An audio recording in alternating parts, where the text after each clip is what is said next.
Anak-anak, di masa BDR ini, apakah kalian sering membantu ibumu memasak? Misalnya memasak sayur, atau memasak air, atau menggoreng lauk. Dapatkah anak-anak menjelaskan mengapa air yang dimasak itu dapat menjadi panas? Menu belajar kita hari ini berhubungan dengan panas. Simak baik-baik menu belajar BDR kali ini ya anak-anak. Semoga anak-anak tetap semangat. Menu belajar membaca teks eksplanasi, 3 proses perpindahan panas secara konduksi.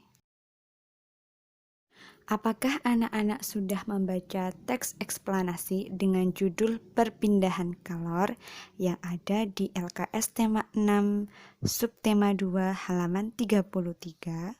Silakan anak-anak garis bawahi kalimat kedua dari paragraf 1. Kalor berpindah dari benda yang bersuhu tinggi ke benda bersuhu rendah. Anak-anak, dalam teks eksplanasi ini juga dijelaskan 3 proses perpindahan kalor. Silakan anak-anak garis bawahi kalimat pertama dari paragraf 2. Proses perpindahan kalor dibedakan menjadi 3, yaitu konduksi, konveksi, dan radiasi. Sesuai dengan menu belajar yang Bu Guru sampaikan di awal tadi, Bu Guru akan menjelaskan 3 proses perpindahan panas. 1. Konduksi. Konduksi adalah perpindahan kalor atau panas melalui zat perantara, tetapi zat perantara tersebut tidak ikut berpindah. Penjelasan lebih lanjut tentang konduksi serta contohnya akan Bu Guru sajikan setelah pembahasan pengertian radiasi.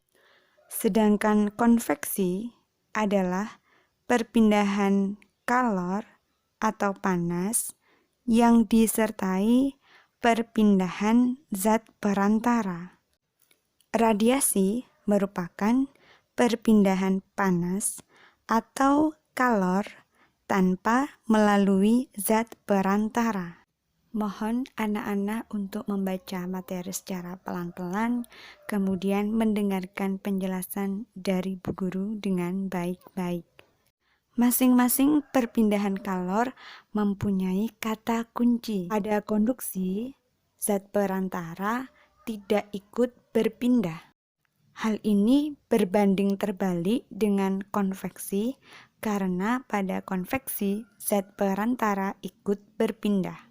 Sedangkan radiasi perpindahan panasnya tanpa menggunakan zat perantara. Agar lebih jelas, kita langsung ke contoh dari konduksi. Mohon maaf anak-anak, kita ke perumpamaan dulu ya. Peristiwa konduksi dapat diumpamakan dengan kegiatan memindahkan buku secara estafet yang dilakukan oleh kamu dan teman-temanmu.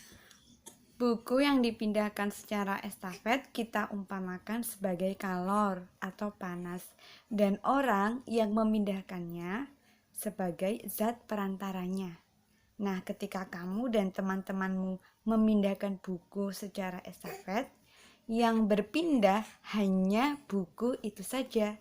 Sedangkan kamu dan temanmu sebagai perantara tetap diam di tempat, tidak berpindah.